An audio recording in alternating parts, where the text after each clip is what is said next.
नमस्कार दोस्तों, स्वागत है आपका अपने चैनल मिस्टर सिविक लाइफ पर। दोस्तों आइए आज के कच्चे क्रम से जुड़ी कुछ खबरों को फटाफट जान लेते हैं कहां से क्या खबर आई है। तो सबसे पहली खबर लेते हैं साथियों आज जिंद भास्कर से। यहाँ पर देख लीजिए, पार्ट टाइम कर्मचारियों को 10 की बजाय 12 माह का वेतन दिया जाए। जी हाँ दोस्तों, राष्ट्रीय कामगार संघ हरियाणा ने नेहरू पार्क में किया है विचार विमर्श। तो दोस्तों यहाँ पर कर्मचारी इकट्ठा हुए और विचार विमर्श किया गया और मांग उठाई गई कि जो कर्मचारी 15-20 सालों से लगातार काम कर रहे हैं, आज भी उनको नामात्र का वेतन दिया जाता है और 10 महीने का ही वेतन इनको दिया जाता है, जबकि साल में 12 महीने दोस्तों इनको वेतन दिया जाना चाहिए। यहाँ पर इन्होंने बताया है कि इनका जो भत्ते मिलते हैं उसको भी बढ़ाया जाए। जैसे जो भत्ता मिलता है मिड डे मील का वर्दी भत्ता 600 से बढ़ाकर 1200 रुपये किया जाए। मिड डे मील वर्कर को 60 वर्ष की आयु पूरी होने पर 2 लाख रुपए की आर्थिक सहायता देकर सेवानिवृत्त किया जाए। कोरोना काल में ड्यूटी के दौरान हटाई गई मिड डे मील कर्मचारियों को वापस ड्यूटी पर लिया जाए। ऐसी यहाँ पर इन्होंने मांगे उठाई हैं। यहाँ पर बताया गया कि उन्हें मिड डे मील वर्कर को 15,000 रुपये न्यूनतम वेतन दिया जाए। तो यहाँ पर जो पार्ट टाइम कर्मचारी दोस्तों, चाहे वो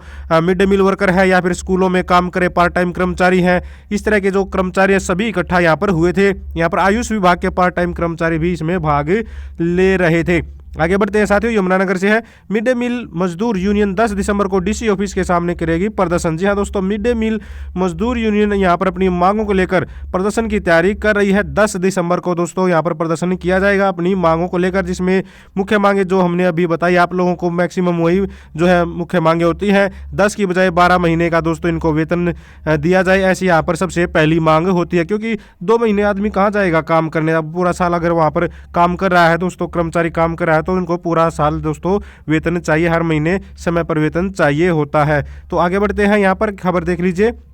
ये दोस्तों टीजीटी और पीजीटी की जो भर्ती हुई थी कौशल रोजगार निगम के माध्यम से, उससे रिलेटेड है। यहाँ पर पहले 2075 को जॉब की घोषणा की गई, मिली 1592 को ही। जी हाँ दोस्तों, यहाँ पर जो टीजीटी पीजीटी की दोस्तों आप लोगों को हमने दिखाया था कि मुख्यमंत्री साहब ने खुद जो है नियुक्ति पत्र एक तरह से जारी किए थे, मैसेज भेजे थे एक क्लिक पर, और साथ में दोस्तों फ़ोन पर भी बात की थी डायरेक्ट युवाओं से जो शॉर्ट लिस्ट हुए थे। लेकिन दोस्तों क्या हुआ कि कौशल रोजगार निगम ने शॉर्ट लिस्ट के मैसेज तो भेज दिए, लेकिन बाद में जब उनकी क्वालिफिकेशन चेक की गई साथियों, तो उनमें से काफ़ी सारे कैंडिडेटों की जिनके पास मैसेज गए थे क्वालिफिकेशन दोस्तों कंप्लीट नहीं थी। कुछ ऐसे कैंडिडेट भी मिले जिसमें लगभग ये मान लीजिए 483 कैंडिडेट थे साथियों, उनका जो है एच टेट एक्सपायर हो चुका था। यानी कि जो 7 साल की लाइफ जो है टाइम होता है एच टेट का, ठीक है, तो वो 7 साल कंप्लीट हो चुके थे। तो ऐसे कैंडिडेटों ने भी फार्म अप्लाई कर रखे थे। तो बाद में उनकी दोस्तों जब डॉक्यूमेंट स्क्रूटनी हुई तो उनको बाद में निकाल दिया। हालांकि इनको शॉर्ट लिस्ट का मैसेज आया था, लेकिन शॉर्ट लिस्ट का मैसेज आने के बावजूद वो नौकरी पर यानी कि एक तरह से वो ज्वाइन नहीं कर पाए। क्यों नहीं कर पाए? क्योंकि उनकी क्वालिफिकेशन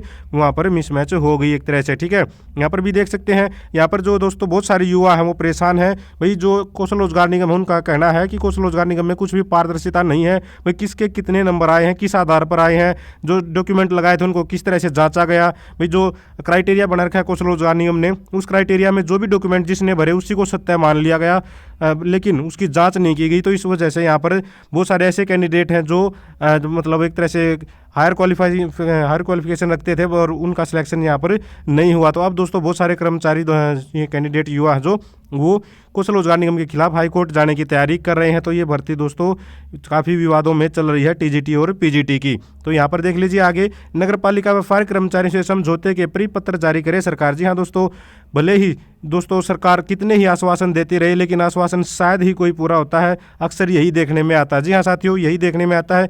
पिछले बार दोस्तों कर्मचारियों ने काफ़ी बड़ी संख्या में प्रदर्शन किया था, लगभग 10-11 दिन।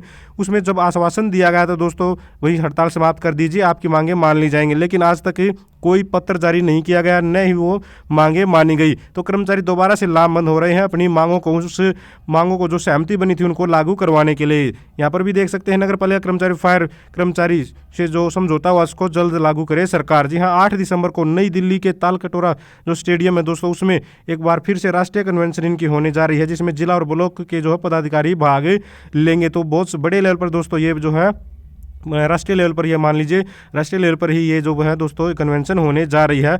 अपनी मांगों को मनवाने के लिए कर्मचारी फिर से लामबंद हो रहे हैं।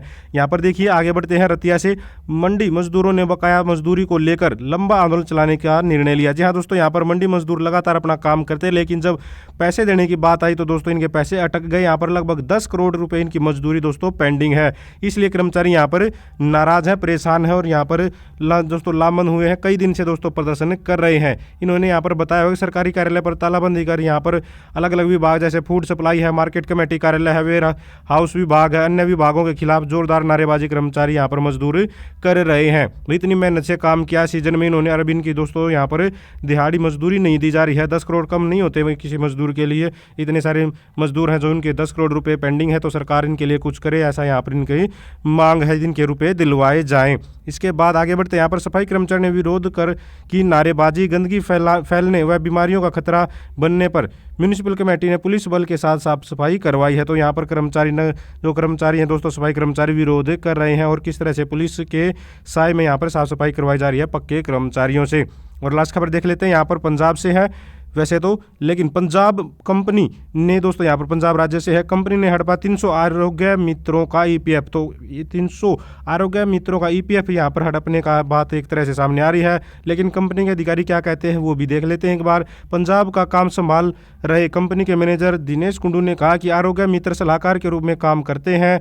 उन्होंने कहा कि हम उनका टीडीएस काटते हैं लेकिन ईपीएफ ईएसआई नहीं काटते। कंपनी के दावों के विपरीत आरोग्य मित्र पूर्णकालिक कर्मचारी के रूप में काम करते हैं जो सप्ताह में 6 दिन सुबह 8 से 6:30 बजे तक ड्यूटी करते हैं। तो 8 से 6:30 तो कंप्लीट ड्यूटी हो गई दोस्तों, यहाँ पर कंप्लीट से भी ज़्यादा ही मान लीजिए ये तो, लेकिन बावजूद इसके यहाँ पर कहा जा रहा है कंपनी द्वारा हम उनका ईपीएफ ईएसआई काटते ही नहीं है। तो ऐसा आरोप यहाँ पर लग रहा है कंपनी पर। 300 आरोग्य मित्रों का दोस्तों ये खा गए हैं एक तरह से ईपीएफ। तो देखते हैं क्या कुछ रहेगा आगे चलकर, सरकार क्या कुछ एक्शन लेती है, क्या कुछ इसमें जांच बैठाती है। तो दोस्तों ये थी सारी की सारी आज के कच्चे कर्मचारियों जुड़ी खबरें। अगर आप भी चाहते हैं हरियाणा में एजुकेशन से रिलेटेड कच्चे कर्मचारियों जुड़ी खबरें समय पर पाना तो चैनल को जरूर सब्सक्राइब करें, वीडियो को लाइक करें, दोस्तों के साथ शेयर करें। Thank you very much.